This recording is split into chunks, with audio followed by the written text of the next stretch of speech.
Countdown for blastoff. X minus 5, minus 4, minus 3, minus 2, X minus 1. Fire.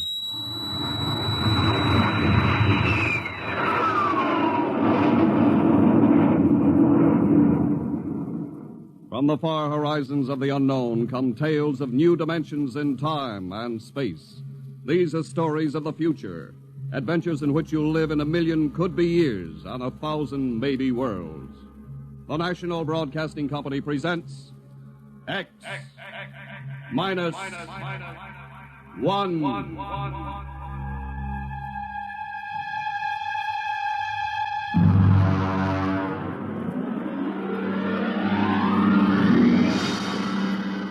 Tonight's story, No Contact.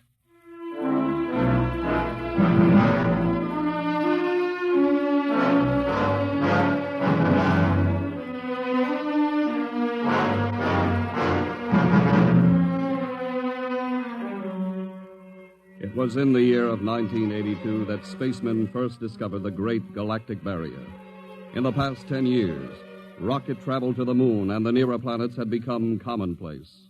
And then men fixed their sights on a more distant star, the remote planet known as Volta. 5 exploratory ships went out, and none came back, each in turn disappearing mysteriously at the same vanishing point, at an invisible wall somewhere in the vast outer reaches that became known as the wrecker of spaceships, the Galactic Reef. And yet, the explorers refused to admit defeat. It was on June the 2nd, 1987, that the rocket Star Cloud made ready for takeoff, the 6th to attempt to crack the barrier and win through to Volta. Now hear this. Condition green. 2 minutes to blast off. Condition green. 2 minutes to blast off. Well, Lewis, this is it. I don't suppose you'll be needing the ship's doctor up here on the bridge during blastoff. I think not, Smitty. There's little chance of acceleration bends in these new overdrive ships. I'll be in my office then, counting vitamin pills if you need me. It's only a few steps. Good luck, Lewis. Thank you, Smitty. Lieutenant Collier. Yes, sir? You're relieved. You'd better get down to navigation control and take over. Yes, sir. Lieutenant. Yes, sir? We've never flown together before. This is your first flight in a space vessel as big as the Star Cloud. Yes, sir, but I was trained in oversized jobs at the Naval Academy. Well, if you're half as good a navigator as your father was, you'll do fine. Thank you, sir. Did you ship out with my father? I served under him on one of the first rocket runs to the moon. I see. I almost went along on his last trip to the barrier. Too bad about that. Yes, sir. That's all, Collier.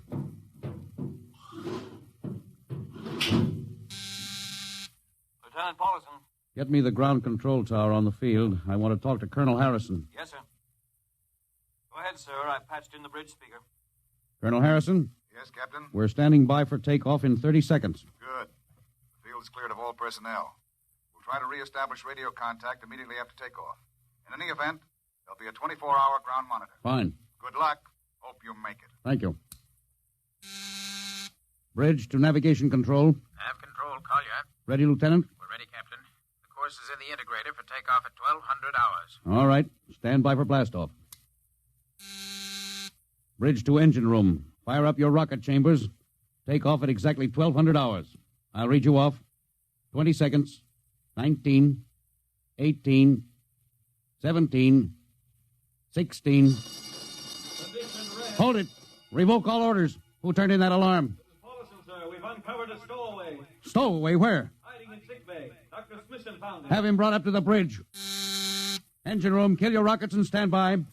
Thorson, this is Colonel Harrison in ground control. What's holding you up? Trouble. What's the matter with you? What's the matter with you? There's a stowaway aboard. Stowaway? Yes, I thought your men were supposed to police this base. What's the matter with you? Captain, take it easy. You know what this delay can do to us, don't you? 1 minute later, takeoff can throw us 1,000,000 miles off course. We'll have to reintegrate the whole works. Well, look, how long do you think it'll take Don't bother for me for a while. I'm busy.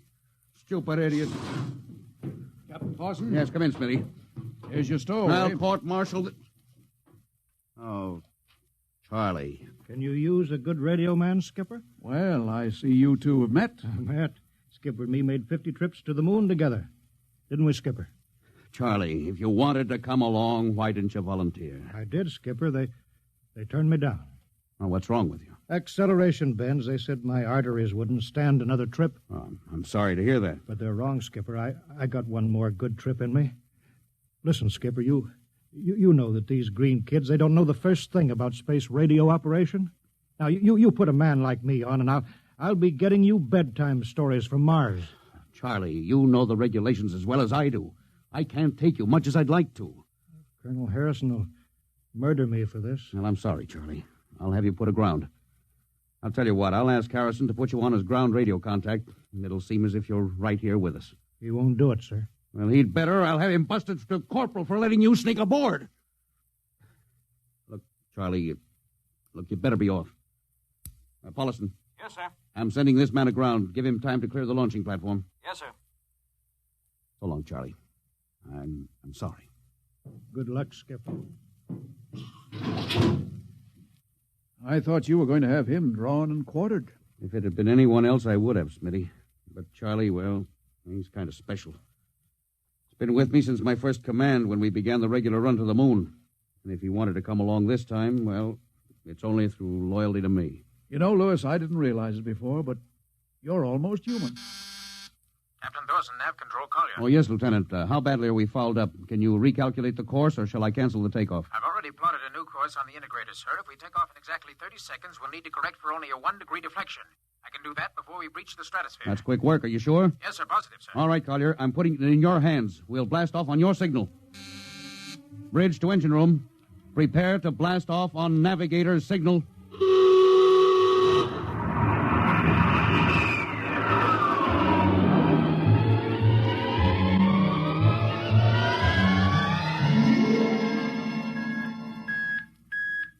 How are we doing, Collier? Coming on the bearing, sir. That's 4, 3, 2, 0. We've intersected the course vector. Good work, Collier. Course is corrected, sir. We're ready to go into atomic overdrive anytime you say. All right. Stand by. Yes, sir. Now hear this. Now hear this. Prepare for maximum acceleration. Bridge to engine room. Kill your rockets. Rockets out. Fire up number 1 cyclotron.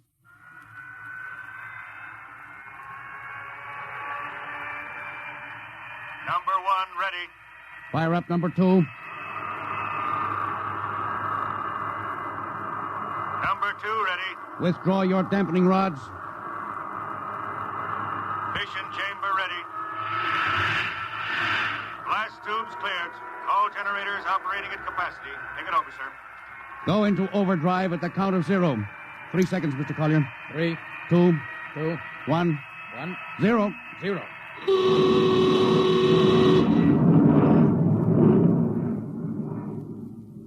How are we doing, Collier? On course, sir. She's running hot and true. My compliments, Lieutenant. This job would have done your father credit, and he was the best navigation officer I ever saw. Oh, thank you, sir. Start your gyros. Put her on robot control. All right, the bridge is yours, Mr. Collier. If you need me, I'll be in Dr. Smithson's office. Yes, sir.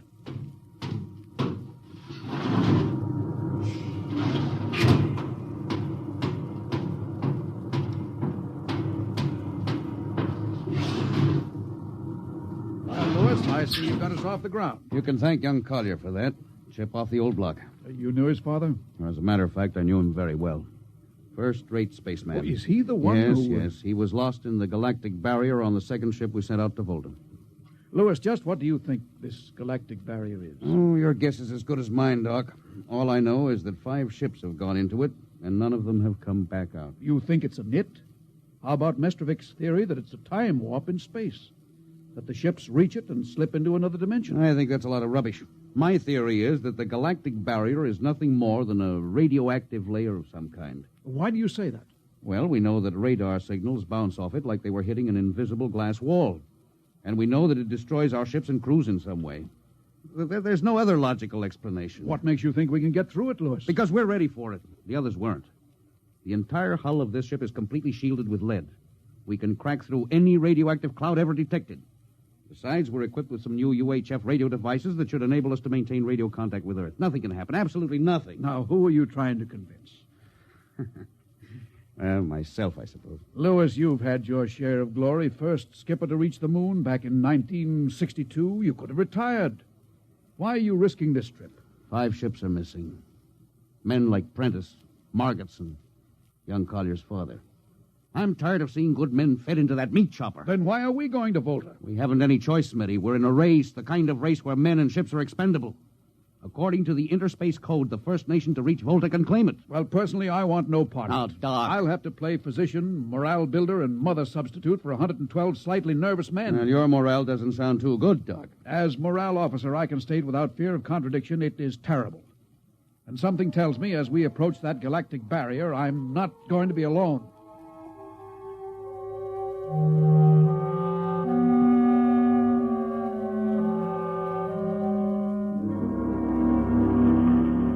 Hello, Earth. Hello, Earth. Captain Thorson of the Star Cloud calling Earth. Hello, Star Cloud. Hi, Captain. Charlie. Well, I see they haven't court-martialed you yet. No, sir, thanks to you. Well, it's good to hear you. You can read us the funny papers on Sunday morning. All right. How's our signal? Strong. Clear as a bell. Now, here's our log report for Colonel Harrison. You ready? Shoot. June 2nd, 1987. 4 weeks out from Earth. Running through. No radiation. Operation normal. Still making our approach to the galactic barrier. That's all, Charlie. See you later. Good luck, Captain. I sure wish I was with you.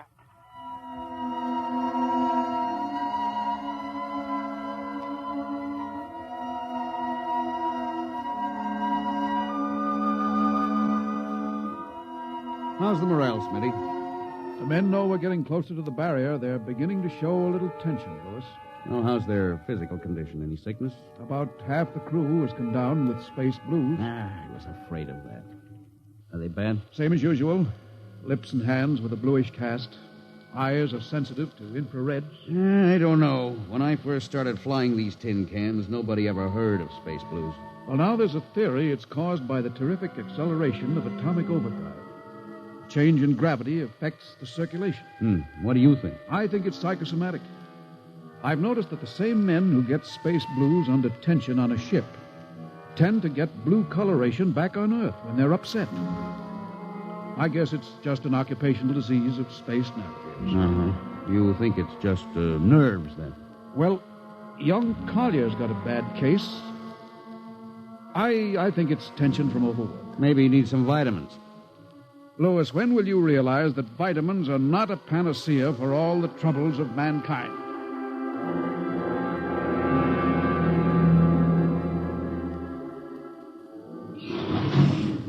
Sir, I understand that you've relieved me from duty. Well, Dr. Smithson says you aren't looking very well, Collier. I'm giving you a rest. Sir, I feel perfectly able to continue. Your lips are as blue as Minnetonka. Captain, I'd like to remain at my post. Don't be foolhardy, Lieutenant. I'm not being foolhardy, sir. I have a special, personal reason for wanting this expedition to reach Volta. Your father? Yes, sir. You think he might still be alive? I have to find out what happened, sir. I think I understand. Very well, Collier. Report back to duty.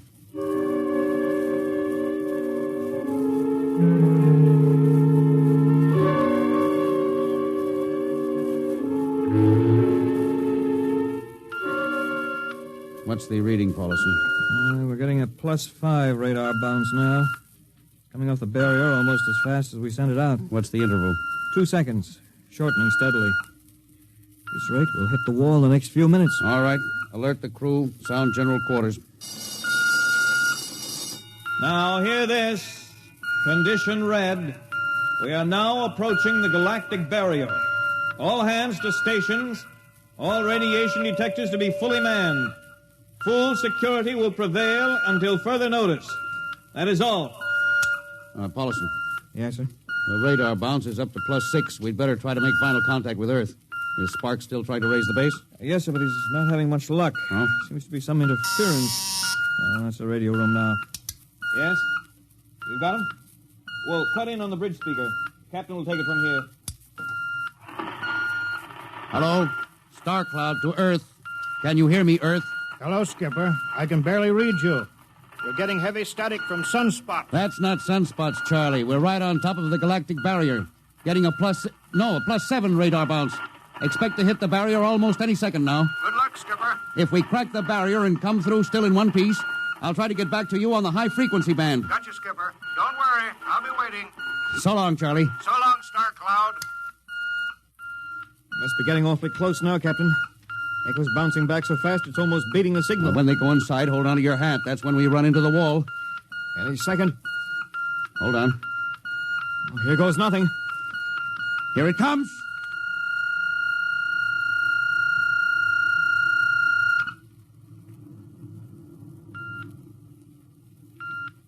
Captain, Nothing happened. we made it. We made it, Captain. No radiation, no time warp, no nothing.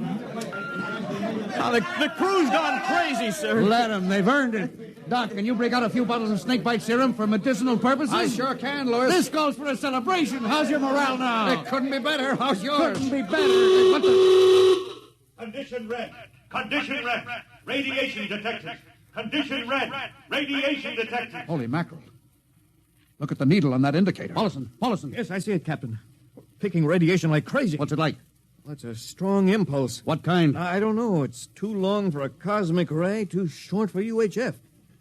Whatever it is, sir, the ship is lousy. We'll track it down, triangulate it, and make it fast. I want a directional fix. Yes, sir. Engine room. Yes, sir. We're picking up radioactivity. Is the fission chambers? No leak here, sir. Check your gauges. Nothing here, Captain. Must be coming from outside. Damage control. Is our lead shield leaking radiation? Well, keep at it. Paulson, how are you doing? I've got it fixed, Captain. Well, what is it? Well, I'll have to recheck my figures. Oh, hurry it up. The angle is correct, but I Come on, don't... man, for Pete's sake. Where's the radiation coming from? Sir, it's coming from inside the ship. That's impossible. No, sir, I've checked it twice. Well, it's got to be the engines, then. If it is, sir, we're finished. Engine room. Yes, sir. That radiation must be in the overdrive pile. No, sir, it isn't here, sir. Are you certain? Yes, sir. All right, keep checking. Well, there's only one thing left to do. Paulson, get a Geiger counter. We're going to start combing this ship inch by inch. Yes, sir. All right, turn it on. Yes, sir. All right. Ready, Captain. We'll check the atomic guns first. Come on. We'll cut through the officers' quarters here to ordnance. Now turn here. Oh, wait a minute, sir. Huh? What is it? The signal's weaker now. Yeah. Let's go back. Hold it. Seems strongest right about here. Oh, it doesn't make sense. Whose cabin is this? Lieutenant Collier's. Collier? Oh, he's down in nav control, sir. Oh, I'll try the door. It's not locked, sir. Oh, it's in here, all right. Listen to that counter. Strongest over here. Open that wall cabinet. It's locked, I'll sir. smash it. Shut off that Geiger counter. Now, what do you make of this, Paulson? Well, it looks like some sort of portable transmitter, sir. Must be foreign manufacture. I don't recognize the calibration symbols at all. I've never seen anything like it. Which raises a small question. What is Lieutenant Collier doing with a transmitter in his cabin? I don't know, sir. Well, I intend to find out, Paulson. Get down to nav control and bring Collier up to the bridge on the double. Well, hadn't we better find some way to shut this thing off first? I know a way.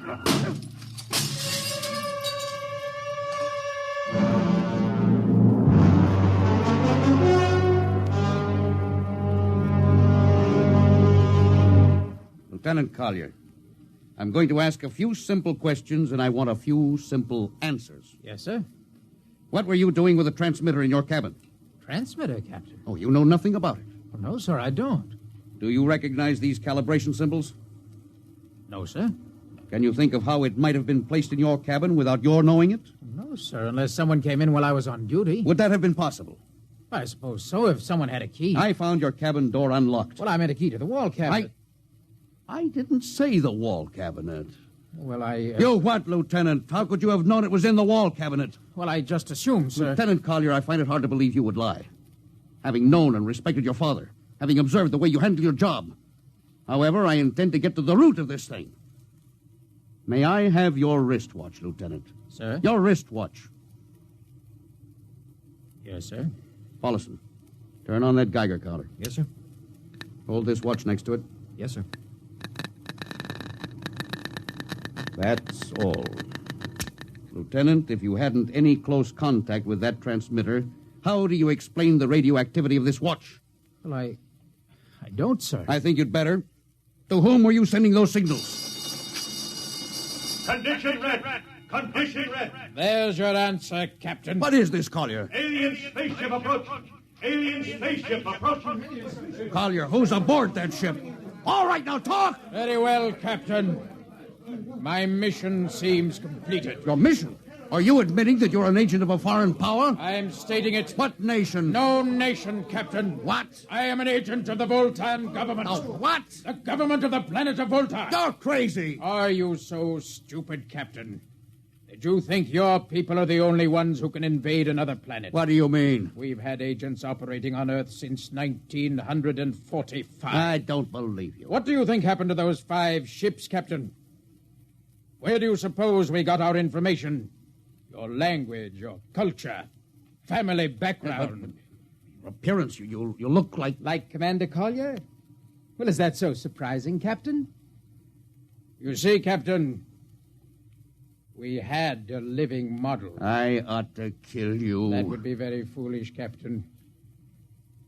I would advise you to surrender without delay. Alien ship now coming into ordnance range. I'll deal with you later, Collier. Paulison? Yes, sir. Put this man in irons, take him away. Don't worry, sir. We'll take good care of him. Carpenter, Robinson. Gunnery. Gunnery Richardson. What's the range? 10,000 meters. They're closing fast. Put your guns on radar tracking. Tracking. Coming on the bearing. Fire. Fire, Richardson. Richardson, did you hear me? Fire! What's the matter down there? Did you hear me? Richardson, answer me. It's no use to shout, Captain. Collier, how did you get loose? Where's Paulison? Lieutenant Paulison is dead. All stations! Lieutenant Collier has escaped. Seize him, men! Don't waste your breath. Your men can't hear you, Captain. What? Those still alive are my men. You're lying. No, Captain. Every ship that has ever left Earth was controlled by a Voltan crew. That's impossible. Those were hand-picked men. Hand-picked by us. I don't believe you. No? Then why not call for help? Carpenter, Robinson, Haley, report. You see, Captain? Carpenter, Robinson, Haley. It's quite useless, Captain. I would advise you to sit very quietly and do nothing. Very well, Collier. You've beaten us. What now? The ship will be taken to Volta for, shall we say, further experimentation. I see. Of course, there's one thing you hadn't counted on. Just what is that, Captain?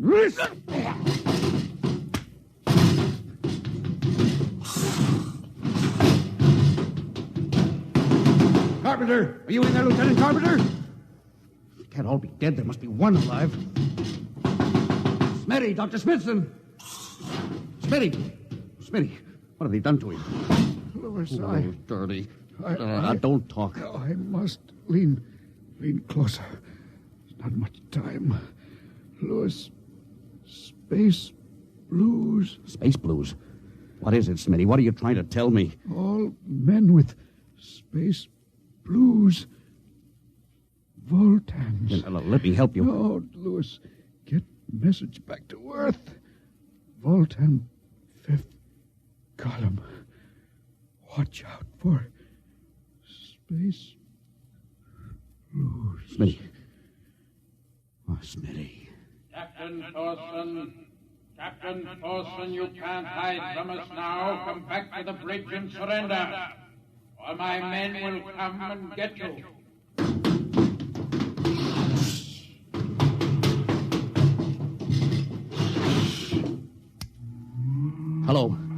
Hello. Star Cloud calling Earth. Oh, please, God, let me get through before it's too late. Hello. Star Cloud to Earth. Come in, please. Come in, please.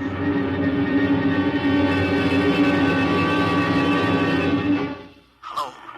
Hello. Starcloud to Earth. Captain Thorson calling. Charlie, come in, please, hurry. Hello. Oh, hello. Can you hear me, Charlie? Skipper, is that you? Are you getting my signal? It's coming in a little louder now, Skip. Keep sending. God, now look, Charlie, listen to me. Not much time. Get word to Colonel Harrison. Crew mutinied. Most of crew members, Fultons. What? Fultons. Spell that. V-O-L. Fultons. That's right. They're from the planet Volta. Skipper, are you all right? Now, Charlie, this is serious. They'll be here any second. Now, listen, they have a fifth column on Earth. They're planning to invade you. You mean it? Of course I mean it. Tell Harrison, posing as humans. You can detect them by space blues. You got that? Only Fultons get space blue. Charlie, did you hear me? Space blue. I get you. They're breaking in, Charlie. I'm depending on you. Warn everybody. Captain. They're opening the door. So long, Charlie. Tell Hannah. Captain Thorson. Hello. Hello, Starcloud. What's the trouble, Sergeant? I was just trying to raise a Starcloud, Colonel. Had any luck? No, sir. No contact. No contact, eh? No, sir. Nearly an hour since they hit the galactic barrier. I don't understand why they haven't tried to get a message back. No, sir. Neither do I. Oh, all right. I'll take over for a while. Yes, you do that, sir. It's all yours. Right.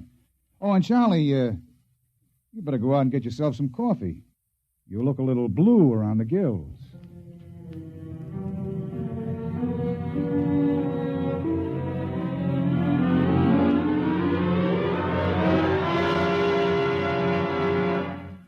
Tonight, X-1 has brought you No Contact, written by George Lefferts from an original story of Lefferts and Ernest Kinoy. Featured in the cast were Louis Van Ruten as Captain, Donald Buca as Collier, Wendell Holmes as Charlie, and Bill Griffiths, Bill Smith, Matt Crowley, and Ken Williams. Your announcer, Don Pardo. X-1 was directed by Fred Way and is a transcribed NBC Radio Network production. And now, next week. When you want to take over a world, you naturally look for its weak point, some way to catch its people off guard. We live in a world where everybody loves a parade, a world of press agents and publicity stunts. But who would ever dream that invaders from outer space would take advantage of that weakness and actually hire a press agent to advertise their coming? Who would believe it was anything but just another publicity gag? At least, not until the terrible moment when it was already too late. The moment of X-1.